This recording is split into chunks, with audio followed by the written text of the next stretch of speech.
Jika itu hanya sumpah, tindakan Qin Yichen tidak lebih dari balas dendam sepihak. Tapi bertaruh dengan surga, itu juga dapat menarik Tiandao untuk bersedia bertaruh dengan Qin Yichen, yang bukan lagi masalah sederhana. Hanya orang yang diakui oleh Tao Surga yang memenuhi syarat untuk berjudi dengan Tao Surga. Dan isi perjudian Qin Yichen dengan Tiandao, hanya mereka yang tahu. Adapun jenis taruhan apa yang Qin Yichen pertaruhkan, dan apa yang dia pertaruhkan, tidak ada yang tahu. Ini adalah hegemoni surga. Ada niat membunuh dingin di tubuh Qin Yichen. Di depannya, segala sesuatu di sekitarnya telah memudar, dan waktu telah berhenti. Kekuatan Dao Surgawi terbukti. Seluruh dunia telah berhenti berjalan karena aturannya. Bukan hanya bidang bintang ini. Bukan hanya sisi dunia ini. Tetapi seluruh dunia. Qin Yichen dengan acuh tak acuh menyaksikan hal-hal di sekitarnya menjadi ketiadaan. Dan hanya kelompok cahaya terang yang tersisa. Menyatu dalam bentuk orang dewasa. Suara yang tenang. Seperti seorang gadis terkemuka. Membuat orang merasa sangat nyaman. Qin, apa yang akan kamu pertaruhkan denganku?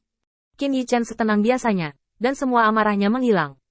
Ketika berbicara dengan Tiandao, setiap kata harus sangat berhati-hati, karena dia adalah pembuat aturan. Meskipun dia sangat mematuhi aturan seperti itu, terlalu mudah baginya untuk menipu orang. Aku berani bertaruh denganmu. Aku akan menggunakan alam kultivasi saat ini untuk menyatukan alam para dewa. Jika saya melakukannya, maka Anda akan memberikan alam dewa di bawah kendali saya, kemakmuran 300 juta tahun. Jika saya tidak bisa melakukannya, Anda dapat mengambil kesadaran dan jiwa saya. Suara Qin Yichen sangat tenang. Bahkan ketika dia menghadapi jalan surga, dia sangat rendah hati sehingga dia hanya bisa bertaruh dengan kesadaran jiwanya. Karena dia tahu bahwa sebenarnya tidak ada dalam dirinya yang layak mendapat perhatian surga. Tiandao sedikit mengernyit, tetapi ini hanya jejak cahaya dan bayangan. Dan itu agak lucu, tidak peduli bagaimana Anda melihatnya. Yah, aku tidak tertarik dengan kesadaran jiwamu. Jika kamu kalah taruhan, pinjamkan aku tubuhmu untuk bermain, dan kembalikan ketika aku bosan. Qin Yichen sedikit mengernyit. Bawa pulang. Apakah penjelmaan aturan dunia begitu membosankan? Tapi dalam sekejap, Qin Yichen bereaksi. Aturan dunia dapat melakukan banyak hal dengan tubuhnya. Pada saat itu, Qin Yichen hanya dapat melihat tubuhnya dan melakukan apa yang tidak ingin dia lakukan. Tapi sekarang, Qin Yichen tidak punya pilihan. Dia mengangguk. Oke, tapi sebelum aku berjanji, aku perlu meminjam sesuatu darimu. Inkarnasi aturan dunia mengeluarkan tawa manis. Aku tahu apa yang kamu inginkan. Biarkan aku membantumu membunuh mereka berempat. Proposal seperti itu membuat Qin Yichen mati rasa untuk sementara waktu. Aturan dunia ini benar-benar untuk menang, dan tidak perlu melakukan apapun. Orang-orang ini tahu bahwa mereka sekarang sedang berjudi dengan aturan dunia. Jika orang-orang ini dibunuh sendiri, mereka memang akan menyampaikan tekad mereka untuk berjuang sampai akhir dengan Mahkamah Agung. Tetapi pada saat yang sama, ini juga berarti bahwa Mahkamah Agung akan menangani dirinya sendiri untuk pertama kalinya. Mereka tidak akan membiarkan Qin Yichen berkembang dengan bebas. Ini bukan saran yang bagus untuk Qin Yichen. Qin Yichen menggelengkan kepalanya dengan tegas. Tidak, aku hanya ingin kamu memberiku sedikit keberuntungan hari ini. Tiandao memandang Qin Yichen secara tak terduga. Kamu adalah orang pertama yang berani bertanya padaku. Qin Yichen tersenyum tiba-tiba. Kamu tidak berpikir bahwa jika aku hanya membutuhkan 300 juta tahun kemakmuran, aku hanya layak dengan harga ini.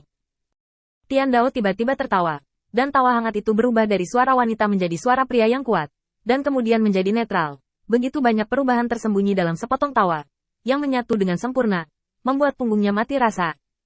Tapi Qin Yichen tidak terpengaruh banyak, dan tidak ada gender dalam aturan dunia. Bahkan dengan dua panggilan babi di dalam, Qin Yichen tidak akan terkejut. Melihat pemandangan di depannya dengan tenang, Qin Yichen membuka tangannya. Jika tidak ada masalah, maka itu saja. Aturan dunia mengulurkan tangan masa cahaya. Tidak ada ide lain? Qin Yichen mengangguk. Tidak. Aturan dunia membeku sejenak, dan kemudian melepaskannya. Pergilah, bocah cerdas. Biarkan aku melihat bagaimana kamu keluar dari lingkungan ini. Pada saat cahaya di sekitar menghilang, Qin Yichen tiba-tiba terkejut. Dia terbang menuju aturan dunia. Tetapi aturan dunia hanya melambai padanya, dan menghilang tanpa jejak dalam sekejap mata. Oh sial. Qin Yichen terdiam beberapa saat. Bertaruh melawan aturan dunia. Ada sangat sedikit orang di dunia yang bisa menang. Dan semua orang adalah orang besar yang terkenal di dunia. Bagaimana mungkin aturan dunia mengizinkan manusia untuk secara sewenang-wenang memajukan kekuatan mereka sendiri sedemikian rupa? Jika ada yang bertemu musuh yang kuat, mereka semua bertaruh dengan aturan dunia dan memajukan kekuatan mereka terlebih dahulu. Lalu siapa yang akan berkultivasi dengan ketenangan pikiran? Setiap langkah bertaruh melawan aturan dunia harus dilakukan dengan hati-hati. Qin Yichen menghindari jebakan aturan dunia lagi dan lagi. Tetapi pada langkah terakhir, aturan dunia benar-benar muncul dengan trik palsu. Justru karena analisis aturan dunia tanpa emosi apapun, kehati-hatian Qin Yichen telah menjadi kelemahan fatalnya.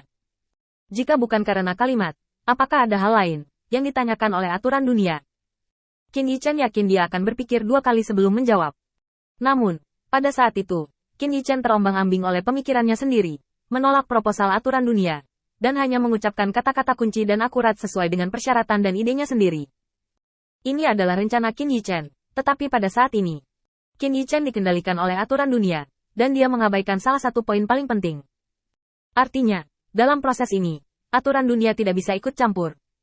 Dia telah berubah dari menjaga terhadap Mahkamah Agung untuk menjaga terhadap aturan dunia. Ini sangat istimewa. Qin Yichen hampir bersumpah. Tepat ketika Qin Yichen marah, pengingat terakhir tentang aturan dunia datang ke telinganya.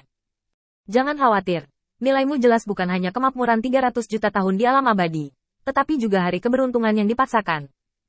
Jadi, saya hanya akan melakukan intervensi 3 kali, dan sebelum ikut campur, saya akan memberitahu Anda terlebih dahulu.